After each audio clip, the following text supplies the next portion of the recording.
सुद्धा आता जागृत होण्याची वेळ आलेली आहे। अशा पद्धतीने बोगस बिल काढणारा अधिकारी सिद्धार्थ तांबे हा जो पीडब्ल्यूडीचा अधीक्षक अभियंता आहे, त्याच्या हाताखाली असलेला सुनील पाटील असेल, त्याची आता बदली झालेली आहे, त्याच्यानंतर उपअभियंता असेल दत्तू घेते, यांची एक टीम आणि साखली जो रॅकेट चोरी करण्याचा तयार झालेला आहे। यांच्या काय बापाचे पैसे नाही, हे सरकारचे पैसे म्हणजे आपल्या सगळ्यांचे पैसे आहेत, जनतेचा पैसा असतो। प्रत्येक नागरिकांनी टॅक्स पेअरनी जो टॅक्स दिलेला आहे त्याच्या पैशातून या सर्व संपत्तीचा उपयोग करून आपल्या जीवन चांगलं करण्यासाठी, रस्त्याच्या माध्यमातून काम करण्यासाठी हा पैसा आला होता। हे सर्व पैसे चोरी करण्याचं काम या अधिकाऱ्यांच्या माध्यमातून झालेलं आहे।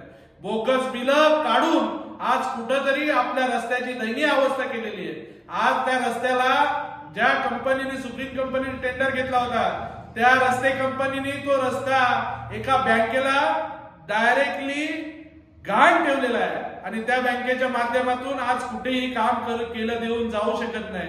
मग अशा पद्धतीने सरकार जर तो रस्ता बनवू शकत नाही, मग न बनवता अशा पद्धतीने 40 कोटीच्या वरती बिल कशी काय काढण्यात आली आणि सरकारचा पैसा कुठे लाटण्यात आला? आणि खड्डे तर आमच्या रस्त्याला कुठल्याच पद्धतीने भरलेले नाही, मग खड्डे भरण्यासाठीच्या रस्त्याचा पैसा, रस्ता बनवण्यासाठी आलेला पैसा अशा पद्धतीने लाटून नेलेला आहे। माझं आमच्या मुख्यमंत्री साहेबांना म्हणणं आहे की अशा पद्धतीने जर सिद्धार्थ तांबे नावाचा बोगस अधिकारी आमच्या इथे बसवला असेल ना, त्याच्या माध्यमातून बोगस बिल काढण्याचं काम चालू असेल, तर याला घरी बसवण्याचं काम करा ना। त्याच्या हाताखाली असलेले जे अधिकारी, उपअभियंता असतील आमच्या इथून दत्तू गीते, 20 वर्षापेक्षा जास्त यांनी वेवली तालुक्यामध्ये आणि ठाणे जिल्ह्यामध्ये काम केलेलं आहे। अशा अधिकाऱ्यांना सुद्धा घरी बसवण्याचं काम करा, कारण प्रभारी चार्ज तुम्ही देता, 3-3 वर्ष प्रभारी असतो आणि ज्या माणसाला जी डिग्रीच नाही त्या माणसाला ते काम दिलं का दिलं, याचा सुद्धा खुलासा करण्याचं काम या आमच्या अधीक्षक अभियंत्यांनी केलं पाहिजे। सिद्धार्थ तांबे नावाचा हा जो अधिकारी आहे, यांनी जे आमच्या तालुक्याला कुठेतरी शोषण करण्याचं काम चालू केलेलं आहे, त्याचं शोषण करण्याचं काम थांबवण्याचं काम आमचे पालकमंत्री माननीय एकनाथ शिंदे साहेब आपण केलं पाहिजे।